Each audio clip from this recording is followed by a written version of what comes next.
Kitang-kita niyo dito yung ano, yung kanilang lighthouse. At ito yung kanilang lake na may mga tilapia daw.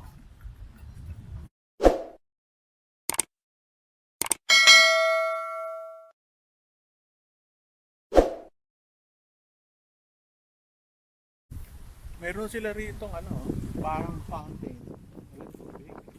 Kasi nga walang tao. Ito. Masarap dito siguro umupo. Kung wala kayong gagawin, ako masarap mag-date dito talaga. Pakita ko sa inyo yung mga rides sa likod. Ayun oh. Yung mga rides eh. Kaso hindi tumatakbo. Walang tao. Malapit na tayo sa dulo. Ayan, dulo na to. Kasi hindi tayo pwede doon sa kabila. Private yun.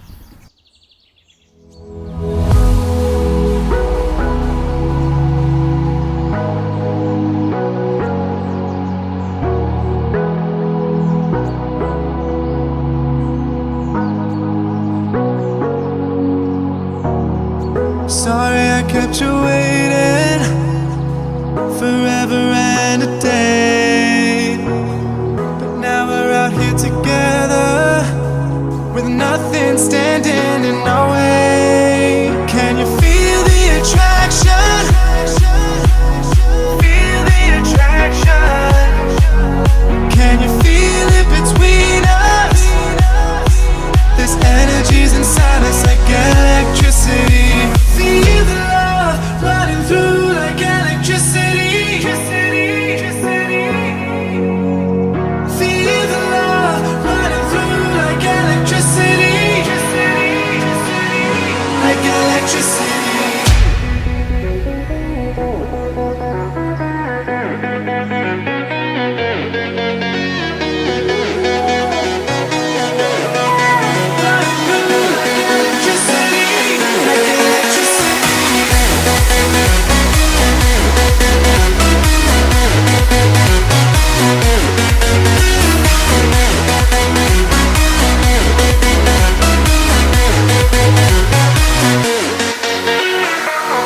Taking over your body, it's flowing through your mind. This feeling's got me on fire.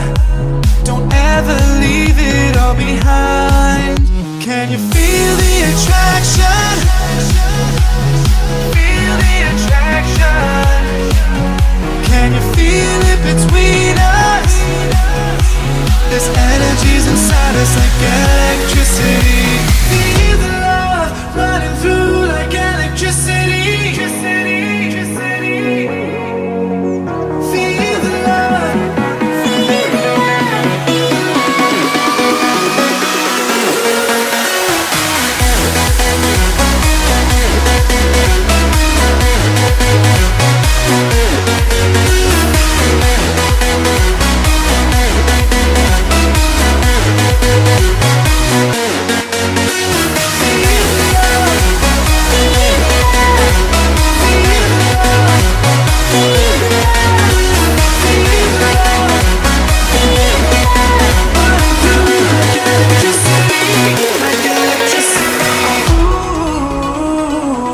Can you feel me? Ooh, can you feel me?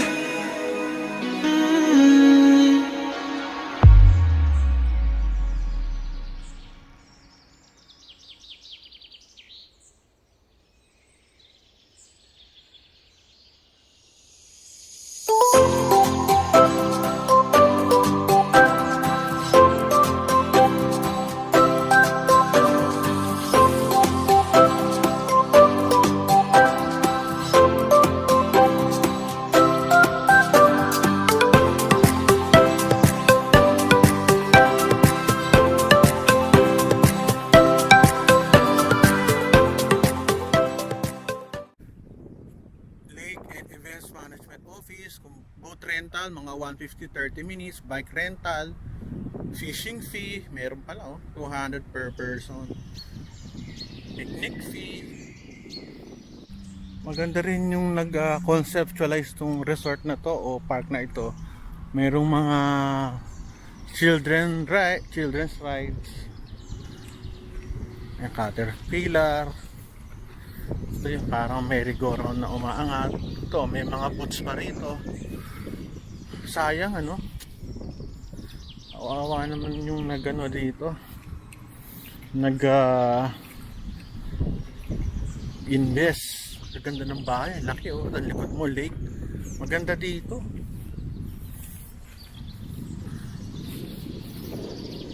Pwede ka pang mag-camping. Ayun oh. Meron tent kung gusto mo siguro umupa. Nga, hindi ka pwede makapasok dito. Dadaan ka doon sa gate, sa main gate. Yung bundok na yon, ina-assume ko, ano yan, Mount Arayat. Nakalapit na rin ako dyan nung nagpunta ako ng Candaba. At nag-vlog din ako dyan sa Mount Arayat. Ito, events place din eh. Oh. Tingnan natin kung makakarating pa tayo sa dulo. Mukhang ito na yung dulo. Ito siguro yung clubhouse nila.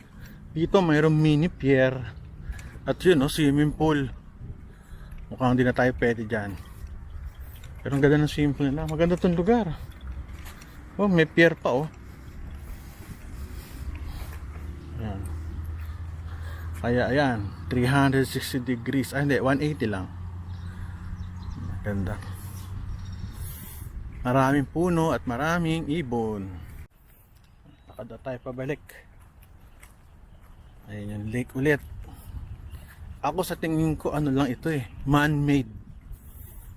Yun ang aking palagay. Mukhang hinukay para maging attraction dito sa lakeshore. Para masabing may lake, di ba? Ito yung daan. Dalhin nyo na dito yung asawa nyo o girlfriend o boyfriend. Ang dali lang naman to, pwede naman magmotor coming from Caloocan, Valenzuela, o coming from the north, o taga Clark ka, o kaya sa Tarlac, pwede naman.